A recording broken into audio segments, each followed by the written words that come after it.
하나님, 왜 저만 남겨두셨습니까? 여러분, 오늘 저는 조심스럽게 이 말씀을 시작합니다.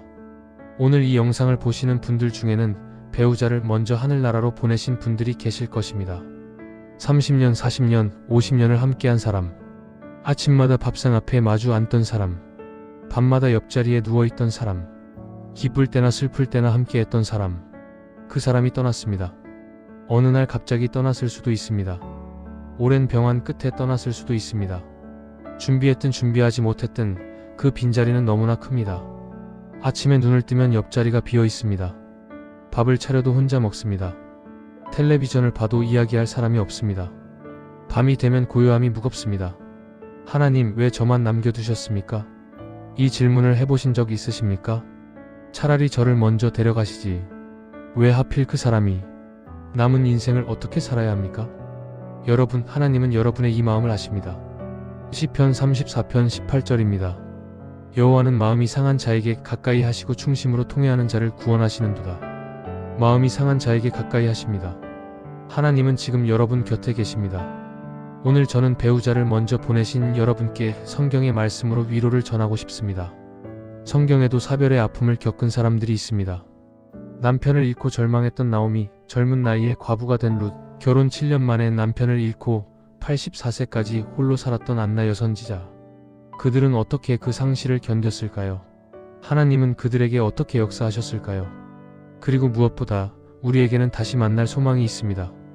이별이 영원한 이별이 아닙니다. 믿음 안에서 먼저 간 배우자를 우리는 천국에서 다시 만납니다. 오늘 이 말씀이 여러분의 상한 마음에 위로가 되기를 바랍니다.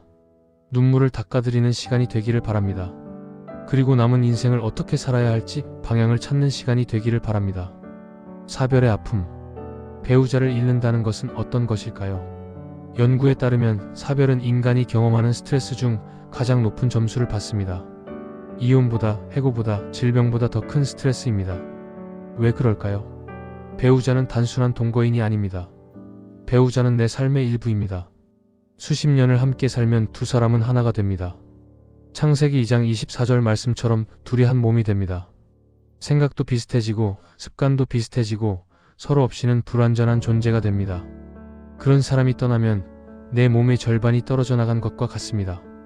물리적인 빈자리만 있는 것이 아닙니다. 대화 상대가 사라집니다. 하루 동안 있었던 일을 나눌 사람이 없습니다. 결정을 함께 할 사람이 없습니다. 혼자서 모든 것을 결정해야 합니다. 의지할 사람이 없습니다. 아플 때 힘들 때 기댈 어깨가 없습니다. 정체성에 혼란이 옵니다. 아내 남편이라는 역할이 사라집니다. 나는 이제 누구인가? 사회적 관계도 달라집니다. 부부 동반 모임에 가기 어려워집니다. 친구 관계도 어색해집니다. 그리고 외로움. 사람들 사이에 있어도 외롭습니다. 그 사람만이 채워주던 자리가 있기 때문입니다. 여러분, 이런 아픔 속에서 사람들은 여러 단계를 거칩니다. 부정, 분노, 협상, 우울, 수용. 그런데 많은 분들이 이 과정에서 하나님을 원망하게 됩니다. 하나님이 정말 계시다면 왜? 이런 질문을 해보신 적 있으십니까? 하나님을 향한 질문들. 사별을 경험하면 많은 질문이 생깁니다. 하나님, 왜 이런 일이 일어났습니까? 기도했는데 왜 안 들어주셨습니까? 그 사람은 착한 사람이었는데 왜요? 왜 저만 남겨두셨습니까? 이런 질문을 하는 것이 죄일까요? 아닙니다. 성경에도 하나님께 질문한 사람들이 많습니다. 욥은 모든 것을 잃고 이렇게 물었습니다. 욥기 3장 11절입니다. 어찌하여 내가 태에서 죽어나오지 아니하였던가? 어찌하여 내 어머니가 낳을 때에 내가 숨지지 아니하였던가? 다윗은 시편에서 이렇게 물었습니다. 시편 22편 1절입니다. 내 하나님이여, 내 하나님이여, 어찌 나를 버리셨나이까? 예레미야는 이렇게 물었습니다. 예레미야애가 3장 8절입니다. 내가 부르짖어 도움을 구하나 그가 내 기도를 물리치시도다. 하나님께 질문하는 것, 하나님께 울부짖는 것은 죄가 아닙니다. 오히려 그것은 하나님과의 관계 안에서 하는 것입니다. 하나님은 우리의 질문을 감당하실 수 있습니다. 우리의 분노를 감당하실 수 있습니다. 우리의 눈물을 감당하실 수 있습니다. 중요한 것은 질문을 품고 하나님께 나아가는 것입니다. 질문을 품고 하나님을 떠나는 것이 아니라 하나님은 우리의 아픔을 아십니다. 하나님은 사별의 아픔을 모르실까요? 아닙니다. 하나님도 아들을 잃으셨습니다. 독생자 예수 그리스도가 십자가에서 돌아가셨습니다. 하나님은 그 아픔을 아십니다. 예수님도 사랑하는 사람의 죽음 앞에서 우셨습니다. 요한복음 11장에서 예수님의 친구 나사로가 죽었습니다. 예수님이 어떻게 하셨습니까? 요한복음 11장 35절입니다. 예수께서 눈물을 흘리시더라. 성경에서 가장 짧은 구절입니다. 그러나 가장 깊은 구절이기도 합니다. 예수님은 나사로를 살리실 수 있었습니다. 실제로 살리셨습니다. 그런데도 우셨습니다. 왜 우셨을까요? 사랑하는 사람의 죽음이 주는 슬픔을 아셨기 때문입니다. 마리아와 마르다의 아픔에 공감하셨기 때문입니다. 히브리서 4장 15절입니다.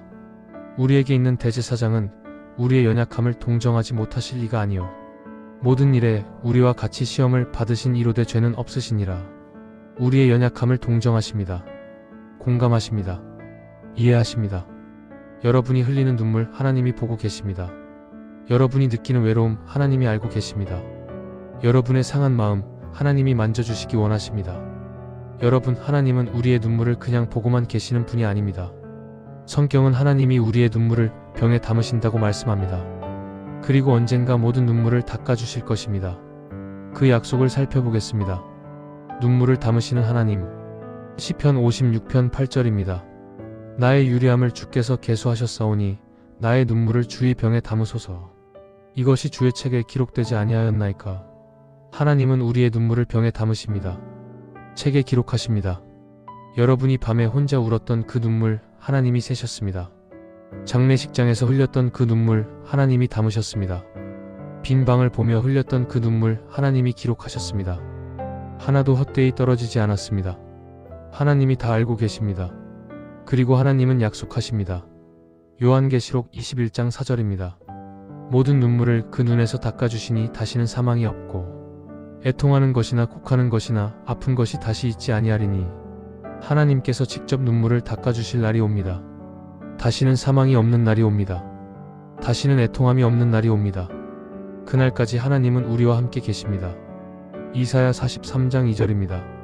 내가 물 가운데로 지날 때에 내가 너와 함께 할 것이라. 강을 건널 때에 물이 너를 침몰하지 못할 것이며 내가 불 가운데로 지날 때에 타지도 아니할 것이요 불꽃이 너를 사르지도 못하리니 물 가운데 지날 때 함께 하십니다. 불 가운데 지날 때 함께 하십니다. 사별의 고통 가운데서도 함께 하십니다. 혼자가 아닙니다. 하나님이 함께 하십니다. 나오미의 상실. 이제 성경에서 사별을 경험한 사람들의 이야기를 살펴보겠습니다. 첫 번째는 나오미입니다. 나오미는 남편만 잃은 것이 아닙니다. 두 아들까지 잃었습니다. 모든 것을 잃었습니다. 그녀는 어떻게 그 절망을 견뎠을까요? 룻기 1장을 보겠습니다. 나오미는 베들레헴에 살던 여인이었습니다. 남편 엘리멜렉과 두 아들 말론과 기련이 있었습니다. 그런데 베들레헴에 흉년이 들었습니다. 가족은 모압 땅으로 이주했습니다. 모압에서 남편 엘리멜렉이 죽었습니다. 룻기 1장 3절입니다. 나오미의 남편 엘리멜렉이 죽고 그 여인과 두 아들이 남았더니 남편을 잃은 슬픔, 이것만으로도 충분히 힘들었을 것입니다. 그래도 두 아들이 있었습니다. 아들들이 모압 여인과 결혼했습니다. 말론은 룻과 기르는 오르바와 결혼했습니다. 그런데 10년쯤 지나서 두 아들도 죽었습니다. 룻기 1장 5절입니다. 말론과 기른 두 사람이 다 죽고 그 여인만 두 며느리와 함께 남았더라. 남편을 잃고 두 아들까지 잃었습니다. 나오미에게 남은 것이 무엇이었습니까? 아무것도 없었습니다. 돈도 없고 남자도 없고 소망도 없었습니다. 이방 땅에서 과부 3명만 남았습니다. 나오미의 절망. 나오미는 고향 베들레헴으로 돌아가기로 결심합니다. 두 며느리에게 말합니다. 룻기 1장 11-13절입니다. 나오미가 이르되 내 딸들아 돌아가라. 너희가 어찌 나와 함께 가려느냐? 내가 어찌 아들들을 더 낳겠느냐? 너희 남편이 될 리가 있을까 보냐? 내 딸들아 돌아가라. 나는 늙었으니 남편을 두지 못할지라. 가령 내가 소망이 있다고 말한다든지 오늘 밤에 남편을 두어 아들들을 낳는다 하더라도 너희가 어찌 그들이 자라기를 기다리겠으며 어찌 남편 없이 지내겠느냐? 내 딸들아 그렇게 하지 말라. 여호와의 손이 나를 치셨으므로 나는 너희로 말미암아 심히 괴로우니라. 여호와의 손이 나를 치셨으므로. 나오미는 하나님이 자신을 치셨다고 느꼈습니다. 하나님이 자신에게 벌을 주셨다고 느꼈습니다. 베들레헴에 도착했을 때 온 성읍이 그를 보고 놀랐습니다. 이가 나오미냐? 하고 물었습니다. 나오미가 대답합니다. 룻기 1장 20-21절입니다. 나를 나오미라 부르지 말고 나를 마라라 부르라. 이는 전능자가 나를 심히 괴롭게 하셨음이니라. 내가 풍족하게 나갔더니 여호와께서 내가 빈손으로 돌아오게 하셨느니라. 여호와께서 나를 징벌하시고 전능자가 나를 괴롭게 하셨거늘 너희가 어찌 나를 나오미라 부르느냐. 나오미는 기쁨, 즐거움이라는 뜻입니다. 마라는 쓰다, 쓰라리다라는 뜻입니다. 나오미는 이름을 바꾸라고 합니다. 나는 더 이상 기쁨이 아니다. 나는 쓰라립니다. 이것이 사별의 고통입니다. 이름마저 바꾸고 싶을 만큼 쓰라린 고통입니다. 여러분 중에도 이런 마음이신 분이 계실 것입니다. 내 인생은 끝났다. 남은 것이 없다. 기쁨은 다 지나갔다. 그런데 여러분, 나오미의 이야기는 여기서 끝나지 않습니다. 하나님은 나오미를 마라로 내버려 두지 않으셨습니다. 절망 끝에 무엇이 있었을까요? 나오미의 회복. 나오미 곁에는 룻이 있었습니다. 룻은 나오미를 떠나지 않았습니다. 시어머니의 하나님을 자기 하나님으로 삼았습니다. 룻이 베들레헴에서 이삭을 주우러 갔습니다. 우연히 보아스의 밭에 가게 되었습니다. 보아스는 엘리멜렉의 친족이었습니다. 보아스는 룻에게 친절을 베풀었습니다. 룻을 보호해 주었습니다. 결국 보아스와 룻이 결혼하게 되었습니다. 그리고 아들이 태어났습니다. 룻기 4장 14-17절입니다. 여인들이 나오미에게 이르되 찬송할지로다. 여호와께서 오늘 내게 기업 물을 자가 없게 하지 아니하셨도다. 이 아이의 이름이 이스라엘 중에 유명하게 되기를 원하노라. 이 아이가 내 생명의 회복자가 되며 내 노년의 공양자가 되리니. 이에 나오미가 아기를 받아 품에 안고 양육함에 이웃 여인들이 그에게 이름을 지어 이르되 나오미에게 아들이 태어났다 하여 이름을 오벳이라 하였는데 그는 다윗의 아버지인 이새의 아버지이었더라. 나오미의 품에 아기가 안겼습니다. 내 생명의 회복자라고 했습니다. 모든 것을 잃었던 나오미가 다시 품에 생명을 안았습니다. 절망 끝에 소망이 찾아왔습니다. 그리고 이 아기 오벳은 이새의 아버지가 됩니다. 이새는 다윗의 아버지입니다. 다윗의 후손으로 예수 그리스도가 오셨습니다. 나오미의 고통이 헛되지 않았습니다. 하나님의 큰 계획 안에 있었습니다. 나오미가 우리에게 주는 교훈. 나오미의 이야기에서 무엇을 배울 수 있습니까? 첫째, 절망 속에서도 하나님은 일하고 계셨습니다. 나오미가 말하라고 외칠 때 하나님은 이미 보아스를 예비하고 계셨습니다. 나오미가 포기했을 때 하나님은 포기하지 않으셨습니다. 여러분의 상황이 절망적으로 보여도 하나님은 일하고 계십니다. 보이지 않는 곳에서 예비하고 계십니다. 둘째, 하나님은 남겨진 사람을 통해 역사하셨습니다. 나오미 곁에 룻이 있었습니다. 룻이 이삭을 주었습니다. 룻이 보아스를 만났습니다. 하나님은 남겨진 사람들의 관계를 통해 역사하셨습니다. 여러분 곁에도 하나님이 보내신 사람들이 있습니다. 자녀, 손주, 교회 성도, 이웃. 그들을 통해 하나님이 역사하실 수 있습니다. 셋째, 나오미의 고통은 더 큰 계획의 일부였습니다. 나오미가 모압에 가지 않았다면 룻을 만나지 못했을 것입니다. 룻이 없었다면 다윗이 없었을 것입니다. 다윗이 없었다면 예수님의 족보가 달라졌을 것입니다. 고통 가운데서도 하나님의 계획이 있습니다. 지금은 이해할 수 없어도 나중에 보면 알게 됩니다. 룻의 선택. 이제 룻의 이야기를 살펴보겠습니다. 룻은 젊은 나이에 남편을 잃었습니다. 앞으로의 인생이 창창한 나이에 과부가 되었습니다. 그녀는 어떤 선택을 했을까요? 룻은 모압 여인이었습니다. 이스라엘 사람인 말론과 결혼했습니다. 그런데 결혼한 지 얼마 안 되어 남편이 죽었습니다. 당시 상황에서 룻에게는 선택지가 있었습니다. 첫 번째 선택, 친정으로 돌아가는 것. 시어머니 나오미도 그렇게 하라고 권했습니다. 친정으로 돌아가면 다시 결혼할 수 있었습니다. 모압에서 새 인생을 시작할 수 있었습니다. 동서 오르바는 이 선택을 했습니다. 시어머니에게 입맞추고 돌아갔습니다. 두 번째 선택, 시어머니와 함께 가는 것. 이것은 어려운 선택이었습니다. 베들레헴에 가면 룻은 이방인입니다. 모압 사람은 이스라엘에서 환영받지 못했습니다. 신명기에 보면 모압 사람은 10대까지 여호와의 총회에 들어오지 못하게 되어 있었습니다. 가난한 과부 시어머니를 따라가는 것. 미래가 보장되지 않는 선택이었습니다. 룻은 두 번째를 선택했습니다. 룻기 1장 16-17절입니다. 룻이 이르되 내게 어머니를 떠나며 어머니를 따르지 말고 돌아가라. 강권하지 마옵소서. 어머니께서 가시는 곳에 나도 가고 어머니께서 머무시는 곳에 나도 머물겠나이다. 어머니의 백성이 나의 백성이 되고 어머니의 하나님이 나의 하나님이 되시리니 어머니께서 죽으시는 곳에서 나도 죽어 거기 묻힐 것이라. 만일 내가 죽는 일외에 어머니를 떠나면 여호와께서 내게 벌을 내리시고 더 내리시기를 원하나이다. 어머니의 하나님이 나의 하나님이 되시리니. 룻은 나오미의 하나님을 선택했습니다. 미래가 불확실해도 환영받지 못할지라도 하나님을 따르기로 했습니다. 룻의 헌신. 베들레헴에 도착한 후 룻은 어떻게 했습니까? 가만히 앉아서 도움만 기다리지 않았습니다. 룻기 2장 2절입니다. 모압 여인 룻이 나오미에게 이르되 원하건대 나로 밭으로 가게 하소서. 나를 흘긋 볼 자를 따라 내가 이삭을 줍겠나이다. 룻은 이삭을 주우러 갔습니다. 당시 이스라엘에는 가난한 사람들을 위한 법이 있었습니다. 추수할 때 떨어진 이삭은 줍지 말고 가난한 자들이 줍게 남겨두라는 법이었습니다. 룻은 이 법에 따라 이삭을 주었습니다. 아침부터 저녁까지 일했습니다. 시어머니를 부양하기 위해 열심히 일했습니다. 룻기 2장 7절입니다. 그가 말하기를 청하건대 나로 베는 자를 따라 단 사이에서 이삭을 줍게 하소서 하고 아침부터 와서 지금까지 쉬지 않고 일하였나이다. 아침부터 쉬지 않고 일했습니다. 젊은 과부가 할 수 있는 일은 이삭 줍기뿐이었습니다. 그러나 룻은 불평하지 않고 열심히 했습니다. 보아스가 이 모습을 보았습니다. 룻기 2장 11-12절입니다. 보아스가 그에게 대답하여 이르되 내 남편이 죽은 후로 내가 시어머니에게 행한 모든 것과 내 부모와 고국을 떠나 전에 알지 못하던 백성에게로 온 일이 내게 분명히 알려졌느니라.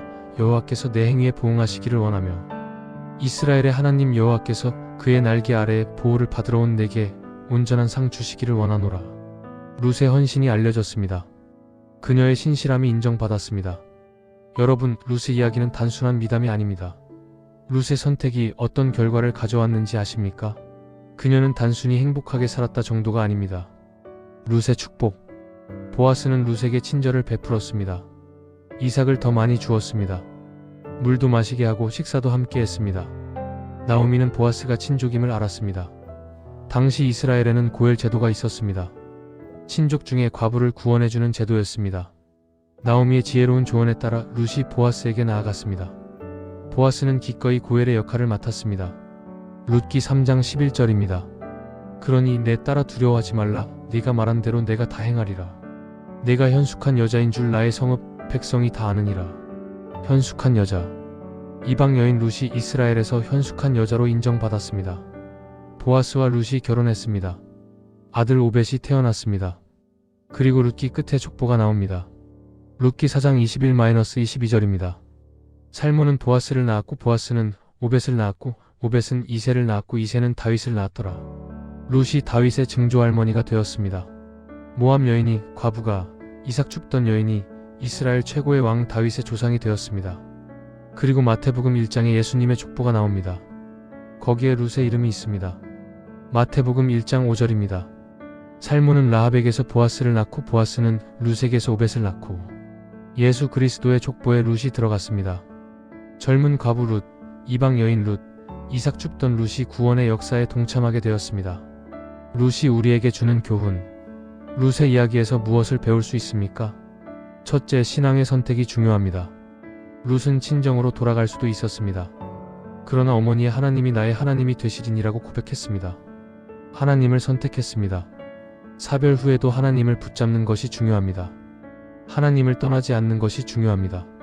그 선택이 미래를 바꿉니다. 둘째, 맡겨진 자리에서 최선을 다했습니다. 룻은 자기가 할 수 있는 일을 했습니다. 이삭 줍는 일이 화려한 일은 아니었습니다. 그러나 그 자리에서 최선을 다했습니다. 사별 후 남겨진 자리가 힘들 수 있습니다.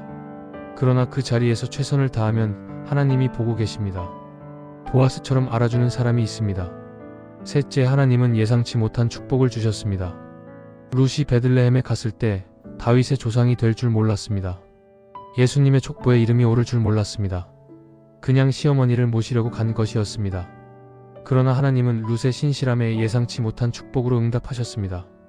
여러분의 남은 인생에도 예상치 못한 축복이 있습니다. 하나님을 신뢰하고 맡겨진 자리에서 최선을 다하십시오. 평생을 홀로 산 여선지자 안나의 사별. 이제 안나의 이야기를 살펴보겠습니다. 안나는 결혼 7년 만에 남편을 잃었습니다. 그리고 84세까지 홀로 살았습니다. 약 60년을 과부로 산 것입니다. 그녀는 어떻게 그 긴 세월을 살았을까요? 누가복음 2장 36-38절입니다. 또 아셀 지파 바누엘의 딸 안나라 하는 여선지자가 있어 나이가 매우 많았더라. 그가 결혼한 후 7해 동안 남편과 함께 살다가 과부가 되어 84세가 되었느니라. 이 사람이 성전을 떠나지 아니하고 주야로 금식하며 기도함으로 하나님을 섬기더니 마침 이때에 나와서 하나님께 감사하고 예루살렘의 속량을 바라는 모든 사람에게 이 아기에 대하여 말하니라. 안나는 결혼 7년 만에 남편을 잃었습니다. 7년이면 아직 신혼의 달콤함이 남아있을 때입니다. 함께 꿈꾸던 미래가 있었을 것입니다. 아이를 낳고 가정을 이루려는 계획이 있었을 것입니다. 그런데 남편이 죽었습니다. 20대 초반에 과부가 되었을 가능성이 높습니다. 그리고 84세까지 살았으니 약 60년을 홀로 산 것입니다. 60년. 여러분, 60년이 얼마나 긴 시간인지 생각해 보십시오. 한 사람의 인생 대부분입니다. 그 긴 세월을 혼자 살았습니다. 안나의 선택. 안나는 그 긴 세월을 어떻게 보냈습니까? 성경은 말합니다. 이 사람이 성전을 떠나지 아니하고 주야로 금식하며 기도함으로 하나님을 섬기더니 성전을 떠나지 않았습니다. 주야로 금식하며 기도했습니다. 하나님을 섬겼습니다. 안나는 상실의 아픔을 하나님 앞에 가져갔습니다. 빈 마음을 하나님으로 채웠습니다. 남편 대신 하나님을 의지했습니다. 그녀는 원망하지 않았습니다. 왜 나만 이런 일이라며 하나님을 떠나지 않았습니다. 대신 성전으로 갔습니다. 기도로 세월을 보냈습니다. 그리고 그녀는 여선지자가 되었습니다. 선지자는 하나님의 말씀을 받아 전하는 사람입니다. 하나님과 깊이 교제해야 선지자가 될 수 있습니다. 안나는 60년 동안 기도하며 하나님과 깊이 교제했습니다. 그래서 하나님의 음성을 듣는 여선지자가 되었습니다. 여러분, 안나가 84세의 성전에 있었을 때 특별한 일이 일어납니다. 60년을 기다린 끝에 안나는 무엇을 보았을까요? 안나가 만난 메시아. 누가복음 2장에 보면 요셉과 마리아가 아기 예수를 데리고 성전에 옵니다. 먼저 시므온이라는 노인이 아기 예수를 안고 찬양합니다. 이 아기가 구원자라고 고백합니다. 그때 안나가 나옵니다. 누가복음 2장 38절입니다. 마침 이때에 나와서 하나님께 감사하고 예루살렘의 속량을 바라는 모든 사람에게 이 아기에 대하여 말하니라. 안나는 아기 예수를 보았습니다. 메시아를 보았습니다. 60년을 기다렸습니다. 60년 동안 기도했습니다. 그리고 마침내 구원자를 보았습니다. 안나는 하나님께 감사했습니다. 그리고 모든 사람에게 이 아기에 대해 말했습니다. 메시아가 오셨다고 증거했습니다. 여러분, 이것이 안나의 삶의 클라이맥스였습니다. 60년의 기도, 60년의 기다림, 60년의 신실함. 그 끝에 메시아를 만났습니다. 만약 안나가 남편을 잃고 원망하며 하나님을 떠났다면, 성전에 있지 않았다면 그녀는 예수님을 만나지 못했을 것입니다. 안나는 성전에 있었습니다. 그래서 역사적 순간에 함께할 수 있었습니다. 안나가 우리에게 주는 교훈. 안나의 이야기에서 무엇을 배울 수 있습니까? 첫째, 상실을 하나님 앞에 가져가십시오. 안나는 상실의 아픔을 성전으로 가져갔습니다. 하나님 앞에서 기도했습니다. 슬픔을 하나님께 쏟아냈습니다. 여러분도 그렇게 하십시오. 울고 싶을 때 하나님 앞에서 우십시오. 힘들 때 하나님께 말씀하십시오. 하나님은 다 들으시고 위로해 주십니다. 둘째, 하나님을 섬기는 데 집중하십시오. 안나는 주야로 금식하며 기도하며 하나님을 섬겼습니다. 남편이 없는 빈자리를 하나님 섬김으로 채웠습니다. 사별 후 시간이 많아집니다. 그 시간을 하나님을 위해 사용하십시오. 기도, 말씀, 봉사. 하나님을 섬기는 데 집중하면 삶의 의미가 생깁니다. 셋째, 끝까지 소망을 잃지 마십시오. 안나는 84세까지 예루살렘의 속량을 바라는 사람이었습니다. 소망을 잃지 않았습니다. 메시아를 기다렸습니다. 여러분도 소망을 잃지 마십시오. 하나님의 약속을 붙잡으십시오. 다시 만날 날을 기다리십시오. 소망이 있는 사람은 무너지지 않습니다. 넷째, 하나님은 신실한 자에게 특별한 은혜를 주십니다. 안나는 60년을 신실하게 살았습니다. 그리고 메시아를 직접 보는 특권을 얻었습니다. 역사상 처음으로 메시아를 증거한 사람 중 하나가 되었습니다. 여러분이 신실하게 살면 하나님이 특별한 은혜로 갚아주십니다. 예상치 못한 축복으로 응답하십니다. 남은 인생을 어떻게 살 것인가? 애도의 시간. 여러분, 지금까지 나오미, 룻, 안나의 이야기를 살펴봤습니다. 이제 우리 자신의 이야기로 돌아오겠습니다. 남은 인생을 어떻게 살아야 할까요? 첫째, 충분히 애도하십시오. 배우자를 잃은 슬픔은 서두르면 안 됩니다. 충분히 슬퍼해야 합니다. 전도서 3장 4절입니다. 울 때가 있고 웃을 때가 있으며 슬퍼할 때가 있고 춤출 때가 있으며 울 때가 있습니다. 슬퍼할 때가 있습니다. 애도는 약함이 아닙니다. 애도는 사랑의 표현입니다. 그만큼 사랑했기 때문에 슬픈 것입니다. 예수님도 나사로 앞에서 우셨습니다. 우는 것은 죄가 아닙니다. 억지로 강한 척 하지 마십시오. 울고 싶을 때 우십시오. 슬플 때 슬퍼하십시오. 그래야 치유가 됩니다. 그러나 애도에 머물러 있으면 안 됩니다. 애도의 시간을 거쳐 회복으로 나아가야 합니다. 이사야 60장 20절입니다. 다시는 내 해가 지지 아니하며 내 달이 물러가지 아니할 것은 여호와가 내 영원한 빛이 되고 내 슬픔의 날이 마칠 것임이라. 슬픔의 날이 마칩니다. 해가 다시 뜹니다. 하나님이 영원한 빛이 되십니다. 새로운 정체성. 둘째, 새로운 정체성을 찾으십시오. 배우자가 떠나면 남편, 아내라는 역할이 사라집니다. 나는 이제 누구인가? 정체성에 혼란이 옵니다. 여러분의 정체성은 배우자에게만 있는 것이 아닙니다. 여러분은 하나님의 자녀입니다. 요한복음 1장 12절입니다. 영접하는 자, 곧 그 이름을 믿는 자들에게는 하나님의 자녀가 되는 권세를 주셨으니 배우자가 있든 없든 여러분은 하나님의 자녀입니다. 이것이 가장 중요한 정체성입니다. 또한 여러분은 부모입니다. 조부모입니다. 친구입니다. 이웃입니다. 교회 성도입니다. 배우자 역할은 끝났지만 다른 역할은 남아 있습니다. 그 역할들에 집중하십시오. 자녀에게 더 좋은 부모가 되십시오. 손주에게 더 좋은 조부모가 되십시오. 교회에서 더 신실한 성도가 되십시오. 이웃에게 더 좋은 이웃이 되십시오. 새로운 역할에서 의미를 찾으십시오. 여러분, 사별 후에 가장 힘든 것 중 하나가 외로움입니다. 어떻게 외로움을 극복할 수 있을까요? 관계의 재정립. 셋째, 관계를 재정립하십시오. 배우자가 떠나면 외로움이 찾아옵니다. 그러나 혼자만 있으면 안 됩니다. 히브리서 10장 25절입니다. 모이기를 패하는 어떤 사람들의 습관과 같이 하지 말고 오직 권하여 그날이 가까움을 볼수록 더욱 그리하자. 모이기를 패하지 마십시오. 교회에 나가십시오. 성도들과 교제하십시오. 가족과 더 자주 연락하십시오. 자녀에게 전화하십시오. 손주를 만나십시오. 형제 자매와 이야기하십시오. 친구를 만나십시오. 오래된 친구에게 연락하십시오. 새로운 친구를 사귀십시오. 외로움을 혼자 감당하려 하지 마십시오. 하나님은 공동체 안에서 우리를 치유하십니다. 시편 68편 6절입니다. 하나님은 고독한 자들을 가족과 함께 살게 하시며 하나님은 고독한 자들을 가족과 함께 살게 하십니다. 공동체를 주십니다. 그리고 무엇보다 하나님과의 관계를 깊게 하십시오. 안나처럼 기도하십시오. 말씀을 묵상하십시오. 예배에 집중하십시오. 배우자가 채워주던 자리를 하나님으로 채우십시오. 하나님은 가장 좋은 동반자이십니다. 의미 있는 삶. 넷째, 의미 있는 삶을 사십시오. 남은 인생을 그냥 흘려보내지 마십시오. 의미 있게 사십시오. 에베소서 5장 15-16절입니다. 그런즉 너희가 어떻게 행할지를 자세히 주의하여 지혜 없는 자 같이 하지 말고 오직 지혜 있는 자 같이 하여 세월을 아끼라. 때가 악하니라. 세월을 아끼십시오. 남은 시간을 지혜롭게 사십시오. 어떻게 하면 의미 있는 삶을 살 수 있습니까? 하나님을 섬기십시오. 안나처럼 기도와 봉사로 하나님을 섬기십시오. 다음 세대에 투자하십시오. 자녀와 손주에게 신앙을 전수하십시오. 믿음의 유산을 남기십시오. 다른 사람을 도우십시오. 같은 아픔을 겪는 사람을 위로하십시오. 여러분의 경험이 다른 사람에게 힘이 됩니다. 고린도후서 1장 4절입니다.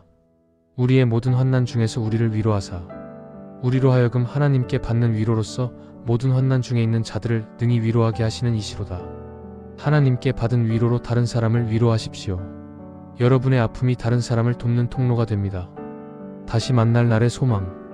이별은 영원하지 않습니다. 여러분, 이제 가장 중요한 이야기를 하겠습니다. 우리에게는 소망이 있습니다. 다시 만날 소망입니다. 믿음 안에서 먼저 간 배우자를 우리는 다시 만납니다. 데살로니가전서 4장 13-14절입니다.